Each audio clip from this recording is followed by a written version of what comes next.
You know, if you're a fan of wrestling in the Maritimes, a lot of people throughout the years have stood out not only because of their quality of their work, but the impact they had on the sport and on the maritime, what they call grappling scene. And one of them left this world with many people to mourn on March 4, 2009. Of course, is the Beast, Yvon Cormier.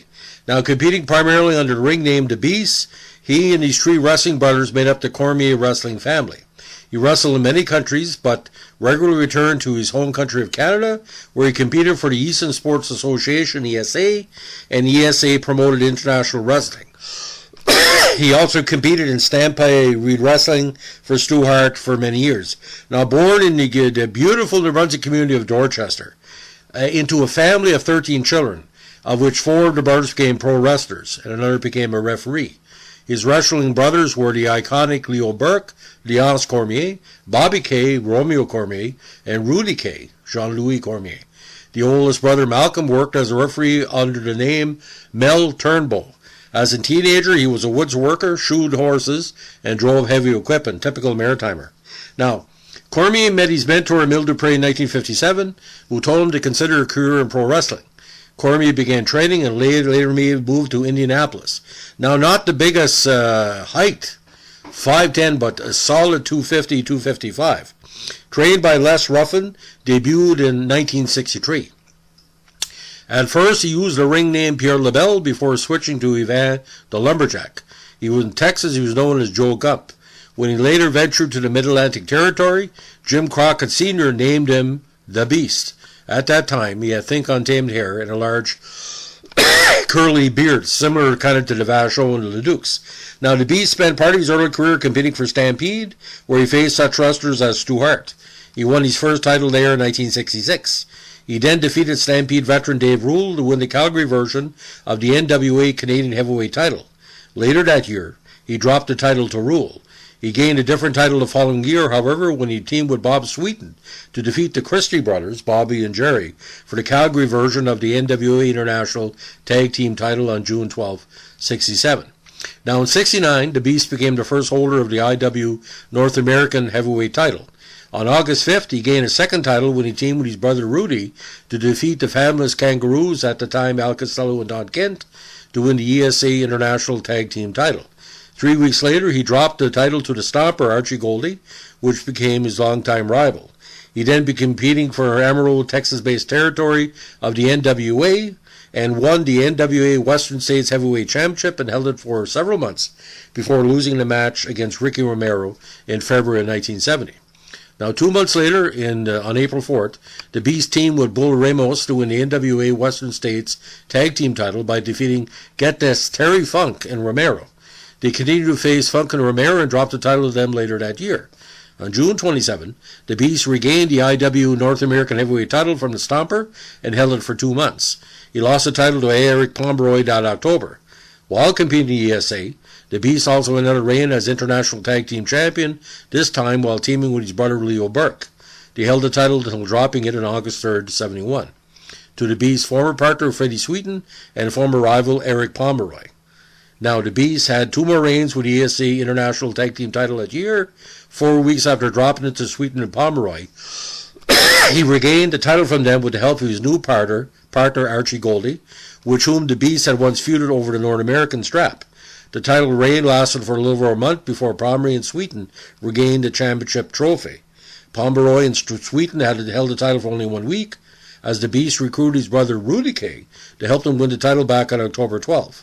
This time, the brothers' reign lasted for over 7 months, and Sweeten eventually regained the title while teaming with Mike Dubois on May 16th the following year. Now, over a year passed before the Beast won another title.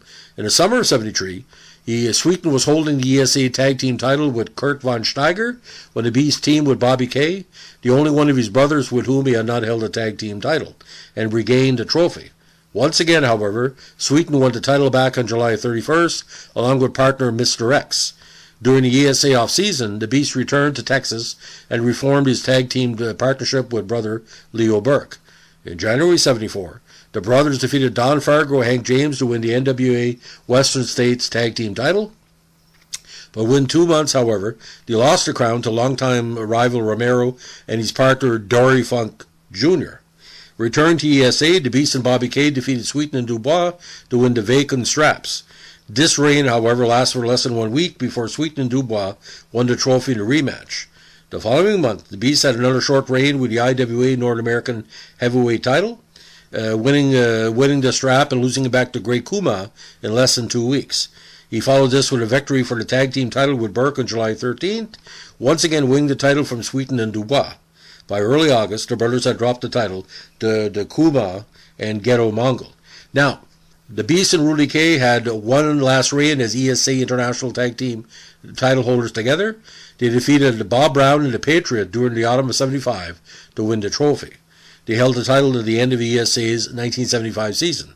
Now, the Beast's final title reign began in Texas on February 20, 1976. He and Leo Burke won the tournament for the vacant NWA Western States Tag Team title, defeating Romero and his son Silver Streak to win the crown. They held it for 1 week before dropping it to Romero and Silver Streak on February 27th. Now, during his career, according to statistics, he wrestled 7 different world champions. These included 6 time-limit draws. At one point, he wrestled Giant Baba in Japan in front of 45,000 people. He also participated in numerous chain matches in which he and an opponent were joined together by a steel chain attached to their wrists. Now, some of the more modern ones by the neck, but he did the wrist version. Now, Cormier, a strong man, known for his physical strength and intense exercise regimen. He was known to bench press 450 pounds with ease, and he was once recorded as bench pressing 527 pounds. And when he was in Atlantic Grand Prix Wrestling, he was well known for different feats of strength. Now, get this, during one photo session, Cormier lifted a telephone pole from the ground and carried it around while posing for pictures. According to one story at the time, he once got upset with a horse and refused to cooperate and knocked it down with one punch. Like his brothers, Cormier was a lifelong ice hockey fan. He also trained horses for harness racing and had 6 of his own Percheron horses. He had 4 sons, all of whom went training in wrestling, as well as 1 daughter. He was married to his wife Doris for 44 years, and of course up until his death. Now, when the tragedy hit him in May 2008, Cormier was diagnosed with lymphoma. He underwent treatment but suffered a heart attack soon after beginning.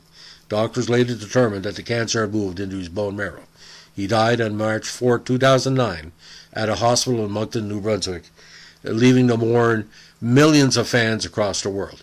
So major awards, of course, Cauliflower Alley Club Men's Wrestling Award as part of the Cormier family, Eastern Sports Association, ESA International Tag Team title holders, 8 times, 3 times with Kay, once with Burke, once with Goldie, and once with Bobby Kay, 3 times with Bobby Kay. IW North American Heavyweight title holder 4 times. Stampede Wrestling, NWA Canadian Heavyweight Championship, Calgary version 1 time.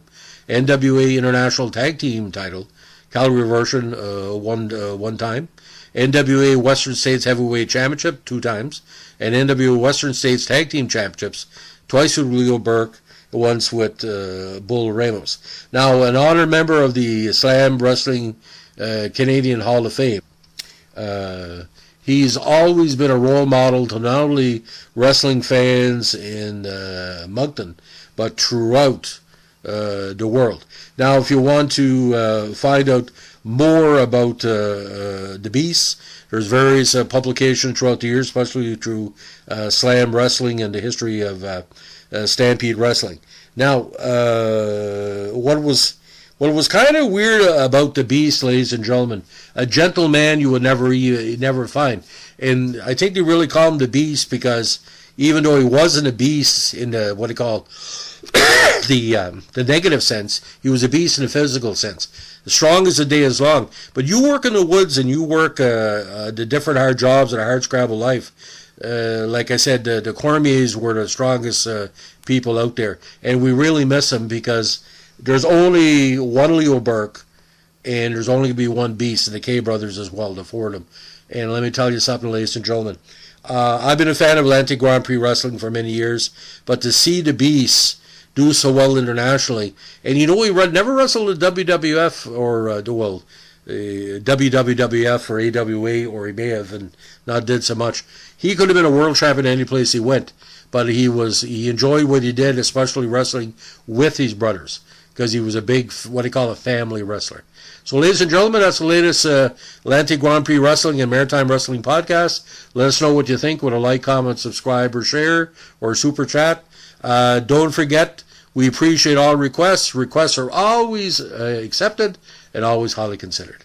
Thanks for listening. Bye.